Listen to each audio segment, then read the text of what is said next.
Good afternoon, everyone. Welcome to Shark Tutorial. Dear students, today I got a suggestion from a student that whatever video I'm making, please make in both the languages, English as well as Hindi.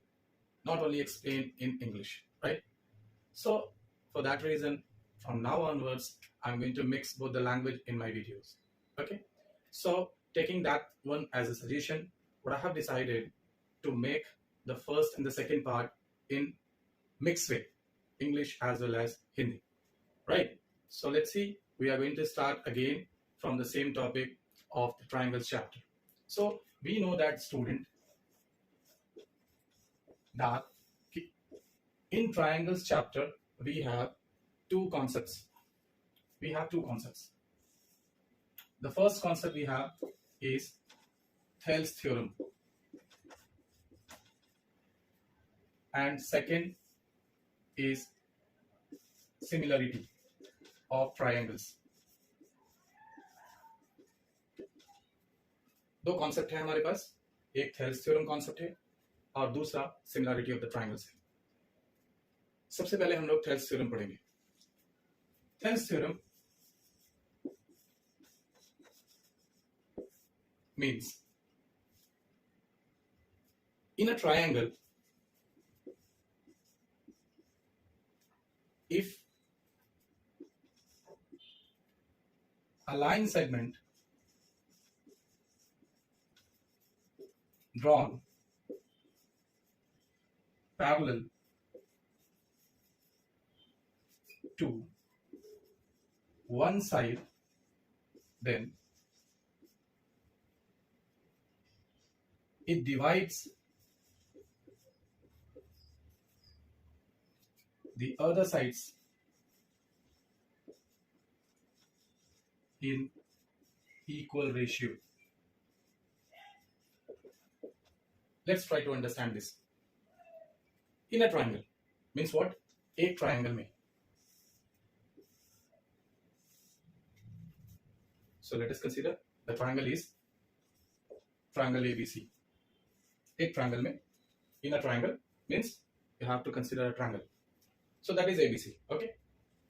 Now, if a line segment drawn parallel to one side, so this line is saying a line segment.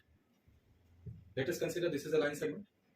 So this line segment will be drawn parallel to any of these three sides. Means ये line segment इन तीनों sides में से किसी एक side के parallel draw किया जाएगा. तो चलिए ड्रॉ करते हैं. कैसे ड्रॉ हो सकता है? पहला ड्रॉ अगर करें तो हम ऐसे ड्रॉ कर सकते हैं. तो ये क्या बता रहा है कि ये जो लाइन सेगमेंट हमने ड्रॉ किया है वो ए बी के पैरेलल है. हम ऐसे भी कर सकते हैं, तो अब ए सी के पैरेलल हो गया. हम ऐसे भी कर सकते हैं, तो अब बी सी के पैरेलल हो गया. तो हम इन तीनों ऑप्शन में से कौन सा सेलेक्ट करेंगे शो करने के लिए? सभी को पता है ये वाला. वाई? बिकॉज इसकी पैरेलल आसानी से रिकॉग्नाइज की जा सकती है. So let's see, we have drawn a line segment DE which is parallel to BC. Okay, again I'm repeating, in a triangle that means ABC, if a line segment drawn parallel to one side, that line segment is DE which is drawn parallel to BC. वो line segment कौन है? DE है जो BC के parallel है. अगर ये हुआ, then please focus from here, यहां से ध्यान दें. देन इतना करने के बाद क्या होगा? इतना करने के बाद it divides. It means what? The line segment. जो आपने न्यू काम किया है, न्यू इसके अंदर जो आपने एडिशन किया है लाइन सेगमेंट, उसी के बारे में कह रहा है. It divides. This line segment divide करेगा. क्या डिवाइड करेगा? वो दिख रहा है सभी को. दो साइड्स को डिवाइड करेगा, एक साइड AB और एक side AC. Other sides means AB and AC. तो ये जो लाइन सेगमेंट DE है उसने AB और AC को डिवाइड किया है. सभी को दिख रहा होगा. तो अगर हम बात करें AB को, तो AB को उसने डिवाइड किया है AD और DB में.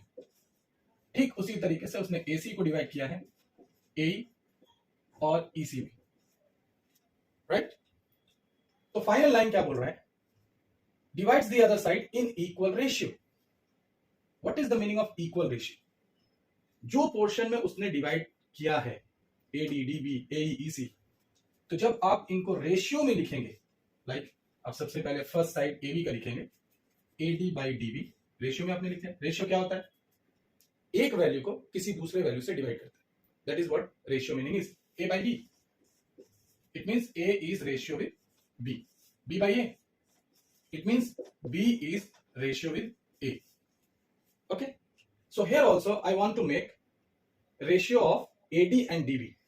So AD by DB is the ratio of AD and DB. ठीक, इसी तरीके से अगर इसका रेशियो बनाए तो वो क्या होगा? AE by EC होगा, राइट? ये दोनों रेशियो जो है वो इक्वल है, यही थेल्स थ्योरम कहता है। तो चलिए आगे इसको एक बार फिर से समझते हैं। किसी एक ट्रायंगल में अगर आपने एक लाइन सेगमेंट बनाया और वो लाइन सेगमेंट अगर किसी एक साइड के पैरेलल है तो वो दो साइड्स को बांटेगी और इस तरीके से बांटेगी कि जो उनका रेशियो होगा दैट विल बी इक्वल, जो उनके पार्ट्स का जो रेशियो होगा दैट विल बी इक्वल। तो ratio is here AD by DB as well as AE by EC. So these two ratio will be equal. Now, after knowing this, we have to know two more points. What it is?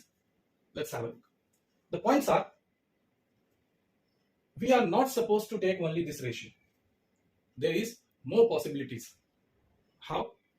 We can make a ratio of AD by AB. AD by AB. Similarly, that side AE by AC.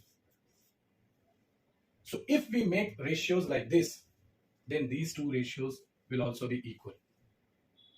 One more way. DB by AB. That side EC by AC.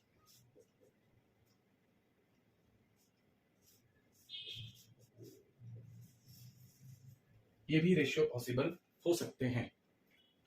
Thales theorem इस ratio के बारे में कह रहा है, लेकिन हम इस रेशियो को देखते हुए इस तरह के भी रेशियोज बना सकते हैं।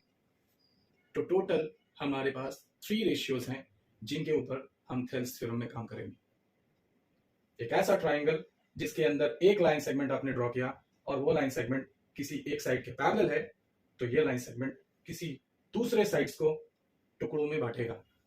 तो जो हम रेशियो बनाएंगे वो इस तरह बनाएंगे, टुकड़ा अपॉन टुकड़ा इज इक्वल टू टुकड़ा अपॉन टुकड़ा, लाइक दिस।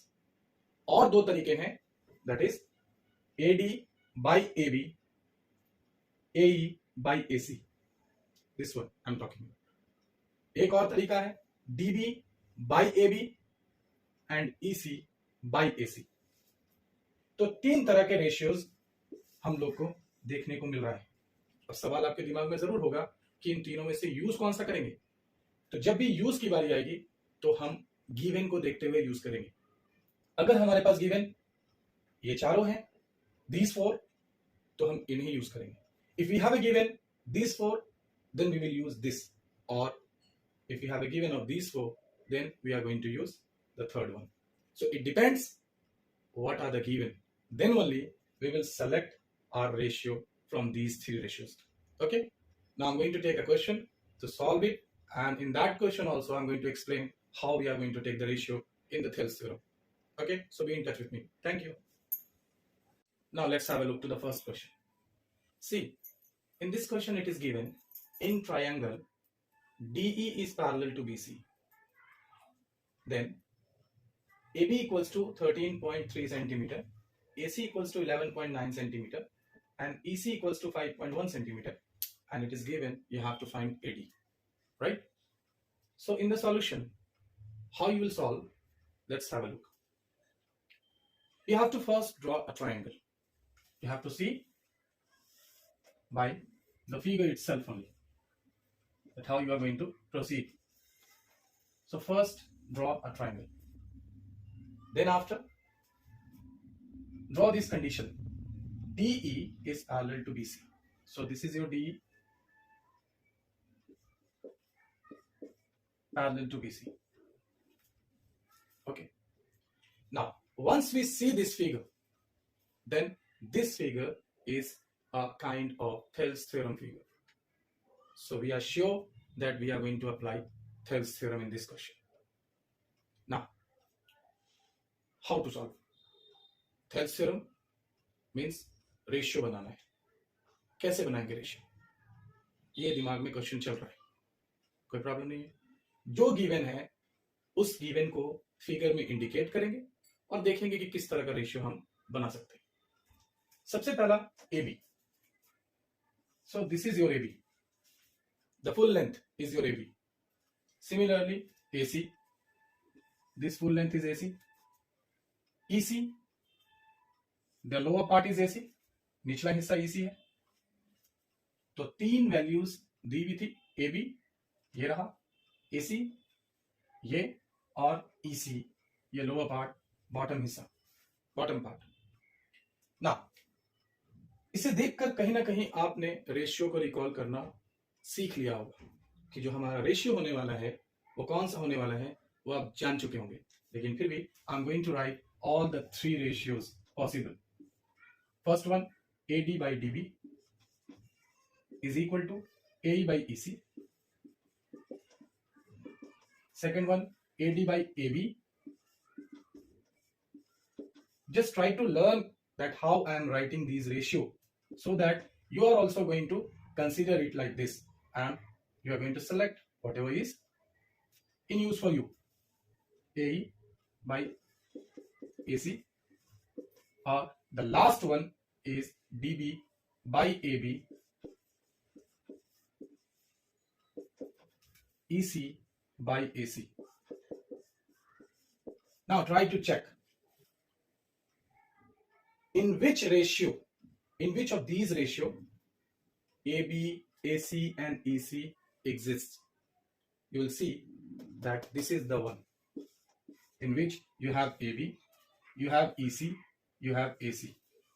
इन तीनों रेशियो में से ये रेशियो ही वो रेशियो है जिसमें आपके पास AB आ रहा है, AC आ रहा है और EC आ रहा है. तो ठीक इसी वजह से हम इस रेशियो से आगे बढ़ेंगे.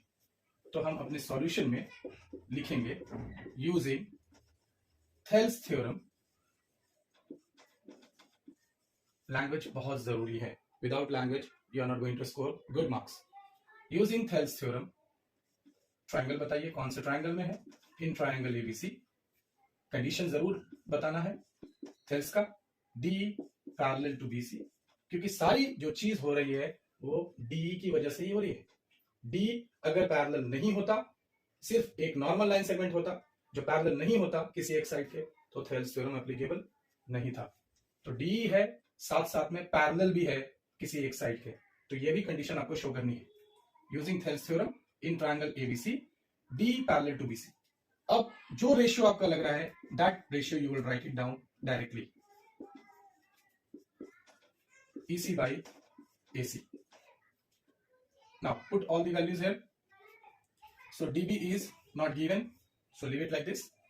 छोड़ देंगे उसे. AB is 13.3 centimeter. EC 11.9 centimeter. AC, sorry, this is wrong. EC is 5.1 centimeter and AC is 11.9 centimeter. So we have this ratio now. Do the cross multiplication and solve the value of DB. Let's see how. So I'm going to erase this side.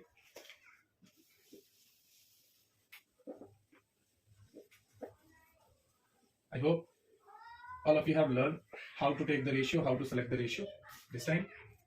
Now do cross multiplication. DB will multiply to 11.9. 13.3 will multiply to 5.1. Now DB will be equal to 13.3 into 5.1 upon 11.9. Okay. Now you know how to solve. You have to remove decimal. So we have two decimals at the top. Both of them are decimal at one place only. So from here we will get 10, and from here also we will get 10 in denominator. Now in denominator we have one decimal place. This will give 110 at up means numerator part. 110 get cancelled. So total you have 133 into 51 upon 119 into 10. Now start solving. You can solve like this.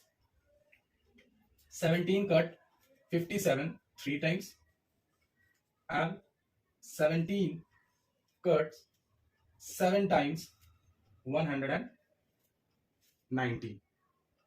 Now 7 cuts 133. Let's see how many times. 7 one time 7, 6 remain. 6 with 3 63. So 7 cancel 63, 19 times. So dB is finally equal to 19 into 3 by 10. 19 into 3 is what?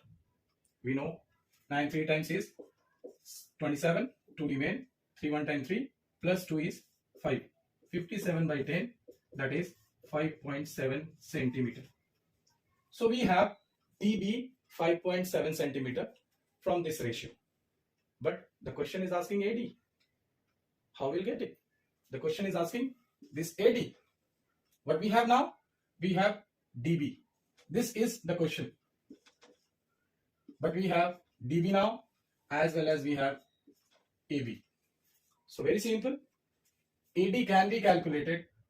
So I'm writing down here. This side I'm writing. Please take a look. Final answer. So finally, your AD will be calculated by subtracting AB and DB.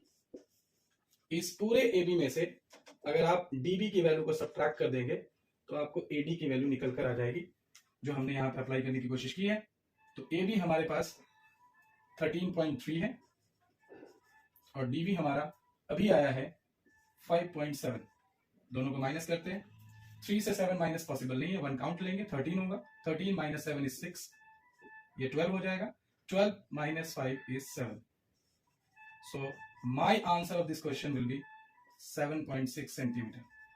So AD is equal to 7.6 centimeter. This is my answer. Right? Now you can also try the same question from the book and check it that you are able to do or not. Okay? Let's have to look into the next video. Thank you. Let's have a look to the second question. It's given that in a triangle ABC, DE is parallel to BC. Okay? So first we will draw the figure. A triangle ABC in which line segment DE is parallel to BC. So again, by looking to this, we can say that we can apply the Thales theorem because ये वो condition है जो condition Thales theorem में होती है. एक triangle जिसमें एक लाइन सेगमेंट जो किसी एक साइड के पैरेलल ड्रॉन किया है. तो जब ये ड्रॉ किया हुआ है तो इसने दो साइड्स को बांटा है. तो हम जानते हैं कि उन दो साइड्स का जो रेशियो होता है वो इक्वल होता है. साथ ही साथ में हम ये जानते हैं कि हमारे पास तीन तरह के रेशियोज होते हैं. Right? We have 3 types of ratios. Let's see which ratio we are going to use here. Again I say please take a look to the given part.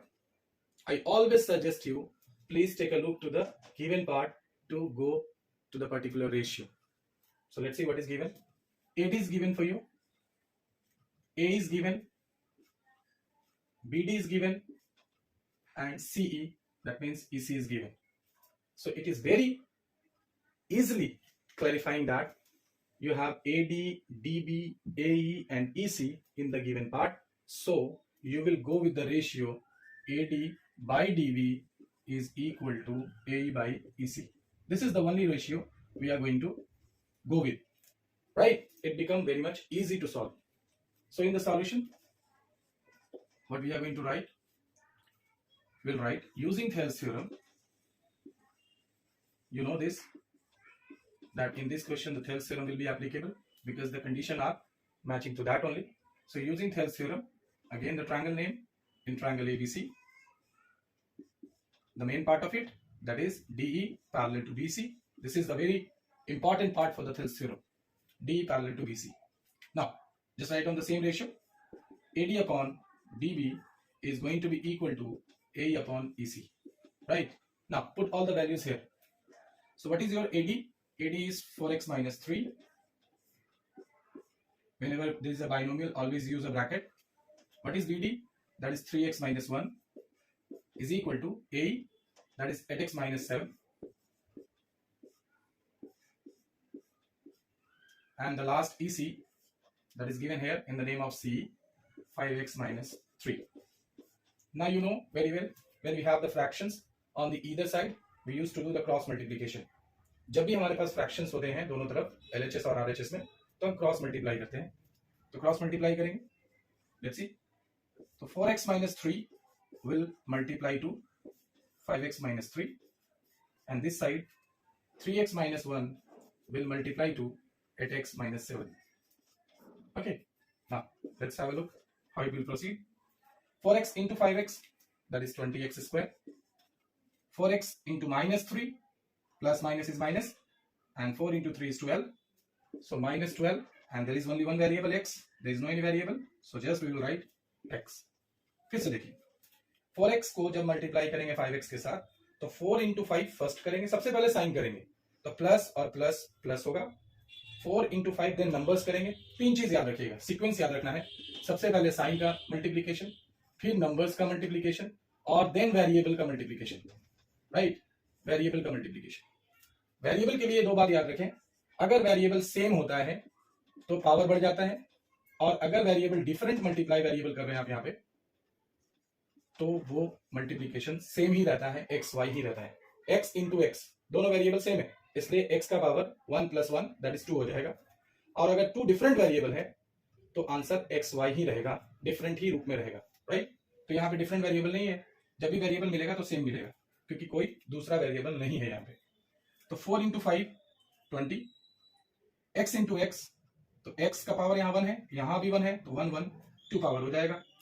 अब इसकी मल्टीप्लाई सेकेंड टर्म से करेंगे, plus minus minus, 4 into 3 12, और सिर्फ variable इसके पास है, इसके पास कोई वेरिएबल नहीं है, तो वेरिएबल एक्स हो जाएगा. अब सेकेंड नंबर आता है -3 का, तो -3 into plus 5x, minus plus is again minus. 3 into 5 15, and x into, there is nothing, so we'll write x only. Now at last this -3 will multiply to -3, so minus minus will go into plus, and 3 will turn into 9. That is how you are going to multiply. Okay, there's one more suggestion. If you get confused that which one is going to multiply to which, so you should write like this. First 4x will multiply to the whole bracket 5x minus 3, and then this -3 will multiply to the second bracket 5x minus 3. Similarly, when you come to this side, the 3x will multiply to 8x minus 7, and then -1 will multiply to 8x minus 7. You can do like this also. It will also help you. ऐसे भी करेंगे आप तो आपको मदद मिलेगी multiply करने में, और आसानी होगा. 4x का मल्टीप्लीकेशन पहले 5x minus 3 के साथ, फिर -3 का मल्टीप्लीकेशन 5x minus 3 के साथ. ठीक इसी तरीके से 3x का मल्टीप्लीकेशन 8x minus 7 के साथ, फिर -1 का मल्टीप्लीकेशन 8x minus 7 के साथ. चलिए मल्टीप्लाई करते हैं. Plus plus plus, 4 into 5 20, x into x x square, plus minus minus, 4 into 3 12, and there is only x, so we will write x. Now this side, minus plus minus, 3 into 5 15, and there is only x, so we will write x. Minus minus plus, 3 into 3 is 9. Now the second part, so I'm just writing down here. The second part is 3 plus plus again plus, 3 into 8 is 24, and x into x is x square. Plus minus minus, 7 into 3 is 21, and there is only x, there is no x, so just we will write x. यहाँ आते हैं, minus plus will be minus. 1 into 8 is 8, there is only one x, so we will write x. यहाँ पर सिर्फ एक x है, इसके पास x नहीं है, तो सिर्फ x लिखाएगा. Now again minus minus will be plus, and 7 into 1 will be 7. तो अब आपको लाइक टर्म ढूंढना है. मल्टीप्लीकेशन हो गया, मल्टीप्लीकेशन में LHS ये बना, RHS ये बना. अब इन दोनों मल्टीप्लाइड वैल्यू में अब आप लाइक टर्म्स ढूंढें. तो लाइक टर्म्स कहने का मतलब एक जैसा, सेम टर्म. तो ये एक्स स्क्वायर है, इसके जैसा कोई भी नहीं है. यहाँ एक्स एक्स लाइक टर्म्स है, ठीक उसी तरीके से x का लाइक टर्म्स यहाँ पर है, कांस्टेंट का कोई लाइक टर्म्स इसमें नहीं है, और इधर भी कांस्टेंट का कोई लाइक टर्म्स नहीं है। सॉल्व करते हैं, 20x² एज इट इज रह जाएगा, -12 और -15 -27x हो जाएगा, और प्लस का 9 इस साइड आते हैं। 24x² अलोन है, सिंगल है, तो एज इट इज होगा, -21x और -8x माइनस का 29x होगा, और जैसा कि मैंने कहा था 7 भी अलोन है, तो वो भी एज इट इज रह जाएगा। अब हम देख रहे हैं कि इधर का लाइक टर्म्स उधर के लाइक टर्म्स के साथ मैच कर रहा है, मींस इधर का टर्म्स उधर के टर्म्स के साथ मैच कर रहा है, लाइक हो रहा है। तो हम क्या करेंगे, सारे टर्म्स को उधर ट्रांसपोज करेंगे। तो सबसे पहले हम फर्स्ट टर्म की बात करते हैं, दैट इज 24x²। ये माइनस का प्लस का 20 है, सॉरी प्लस का 20 है, जब दैट साइड जाएगा तो माइनस का 20x² होगा। सेकंड टर्म की बात करें तो x है, माइनस का 29x। ये माइनस का 27 जब अपने x टर्म के पास जाएगा, ट्रांसपोज होगा, तो प्लस का 27 हो जाएगा x के साथ। यहां पर प्लस का 7 है कांस्टेंट। ये प्लस का 9 जब अपने लाइक टर्म 7 के पास जाएगा तो माइनस का 9 हो जाएगा। इस तरीके से साइन चेंज होता है जब हम एक चीज को दूसरी तरफ ट्रांसपोज करते हैं। तो सारी चीज जब इधर की उधर चली जाएगी तो इस साइड क्या बचेगा, 0, जिसको हम उधर भी लिख सकते हैं। LHS को RHS में, RHS को LHS में लिखेंगे, कोई फर्क नहीं पड़ता है, तो हमने 0 लास्ट में लिख दिया। अब जो लाइक टर्म्स है उन्हें फिर से सॉल्व करें। 24 minus 20x, 24x² minus 20x², ये 4x² देगा। माइनस का 29x प्लस का 27x, ये माइनस का 2x देगा, और 7 माइनस का 9, ये माइनस का 2 देगा। This is what we are going to get now, and this is a quadratic equation. So to solve a quadratic equation, we have to do the middle term break. So let's see, I'm doing it.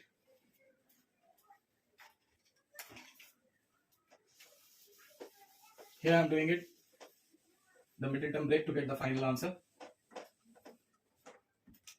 That is 4x² minus ka 2x minus ka 2 equals to 0. Now, this will be what I have to do. I have to multiply 4 and 2, that will give 8, and then I have to do the prime factorization. It will give 2, 2 and 2. Now I have to see, now how will I go so that I will get -2. So I will make a pair of -4 and 1 I will make +2.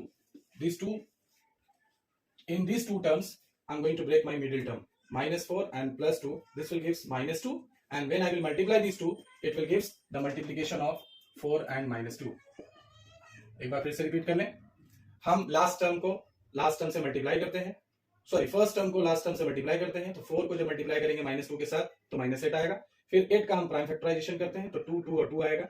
इस prime factorisation को हम ऐसे arrange करते हैं कि हमें दो term मिले जिनका एडिशन -2 आना चाहिए। तो हमने अरेंज किया है, 2, 2 को एक साथ लिया है और इस 2 को एक साथ लिया है, तो 4 और 2 बना। लेकिन हमें -2 चाहिए था, तो हमने -4 रखा और +2 रखा, जिसको सॉल्व करने से -2 मिल जाएगा। सिर्फ और सिर्फ ना हम एडिशन करेंगे बल्कि मल्टीप्लीकेशन भी करेंगे। हम इन दोनों को ऐड करके भी चेक करेंगे कि -2 आना चाहिए इसके बराबर, और इन दोनों को हम मल्टीप्लाई करके भी चेक करेंगे कि मल्टीप्लाई इन दोनों के मल्टीप्लाई के बराबर आना चाहिए। जो आपने यहां किया है a इंटू सी का मल्टीप्लीकेशन जो किया है -8 आया आपका, वो दोनों आना चाहिए। अगर ये दोनों आता है दैट मीन्स कि आपका मिडिल टर्म ब्रेक बिल्कुल सही है। ठीक है, तो आगे बढ़ते हैं। 4x², इसे हमने मिडिल टर्म ब्रेक कर दिया। माइनस का 4x और प्लस का 2x माइनस का 2 लास्ट में जो बचा है इज इक्वल टू 0। इन दोनों में 4x कॉमन होगा, आपको दिख रहा है, तो यहां से x बचेगा, यहां से माइनस का 1 बचेगा। इन दोनों में प्लस का 2 कॉमन होगा, तो यहां से फर्स्ट टर्म से x बचेगा एंड सेकंड टर्म से माइनस का 1 बचेगा। मिडिल टर्म ब्रेक में ये बहुत इंपॉर्टेंट है कि जो हम फैक्टर्स लेते हैं, तो फैक्टर्स के केस में दोनों टर्म में जो बाइनोमियल ब्रैकेट है वो सेम बनना चाहिए, जैसा कि यहाँ बन रहा है। तो हम इस बाइनोमियल ब्रैकेट को एक बार कॉमन कर लेंगे और हमारे पास सेकंड ब्रैकेट के लिए इधर से 4x होगा और इधर से +2 इक्वल्स टू 0 होगा। ये दो हमें दो वैल्यूज देंगी x की। लेट्स हैव अ लुक, वो दो वैल्यूज कौन कौन सी होगी। सबसे पहले x - 1 इक्वल्स टू 0 होगा, यहाँ से x इक्वल टू 1 होगा, और दूसरी तरफ से 4x + 2 इक्वल्स टू 0 होगा। यहाँ से 4x इक्वल्स टू पहले -2 जाएगा, फिर x इक्वल्स टू इंटू में है डिवाइड में जाएगा, तो ये वैल्यू एक -1/2 देगा। अब हमें ये चेक करना है x इक्वल्स टू 1 रख के इन सारे डेटाज में जो डेटा AD, DB, AE और EC दिए हुए थे, ये सारे डेटा में रखकर हमें x इक्वल टू 1 और x इक्वल टू -1/2 रख के चेक करना है कि हमें सारा डेटा अगर पॉजिटिव आ रहा है तो हम दोनों को आंसर करेंगे, और अगर किसी पे नेगेटिव आ रहा है तो हम उसको आंसर कंसीडर नहीं करेंगे। तो चलिए हम लोग चेक करते हैं। सबसे पहले 1 को चेक करते हैं। अगर 1 यहाँ रखा तो 4 इंटू 1 माइनस 3 पॉजिटिव आएगा, दैट इज 1। यहाँ 1 रखने पे पॉजिटिव ही आएगा, चेक कर लीजिएगा। यहाँ भी 1 रखने पे पॉजिटिव आएगा, यहाँ भी 1 रखने पे 5 इंटू 1 5 माइनस 3 पॉजिटिव आएगा। इसका मतलब at x equal to 1 all are positive, so x equal to 1 is a solution। एक सॉल्यूशन तो हो गया। इसी तरीके से x इक्वल्स टू -1/2 चेक करते हैं, ठीक है। तो जरा मैं यहां शो कर रहा हूं, आप चेक कर लीजिए। एक को चेक करता है हम लोग, देखते हैं कि -1/2 पे पॉजिटिव आता है कि नेगेटिव आता है। तो हमने AD को सिलेक्ट किया है। AD है मेरे पास 4x - 3, इसमें हम x इक्वल्स टू -1/2 पुट करते हैं चेक करने के लिए। जैसे ही -1/2 पुट करेंगे तो यहाँ 2 से 4 कैंसिल हो जाएगा 2 टाइम्स, तो 2 इंटू -1 -2 बचेगा, और -3 -2 -3 -5 आता है। देखिए यहाँ please take a look.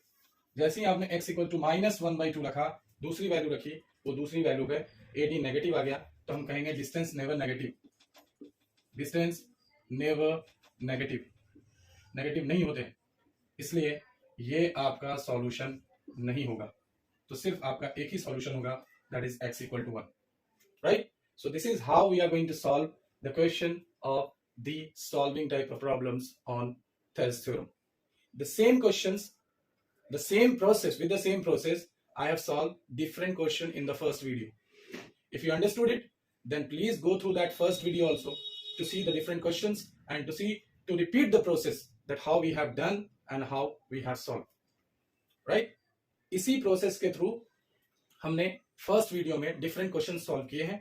Please आप उन वीडियोस को भी देखिए। फर्स्ट वीडियो की बात कर रहा हूँ, वीडियो नंबर 1 की पार्ट 1 जिसमें लिखा है, उस वीडियो को देखिए, उसमें किए गए क्वेश्चंस को देखिए और अपने कॉन्सेप्ट को और मजबूत करिए। और ठीक इसी तरह के क्वेश्चंस आप बुक से पिक कीजिए और try to solve it. Unless until you will get a command, please do it on repetition basis, तभी कुछ फायदा होगा।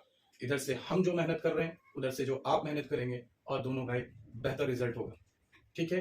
तो now I am going to take a leave. I will be there in the next video with proving type of questions on the Thales theorem. So have a nice day. Goodbye.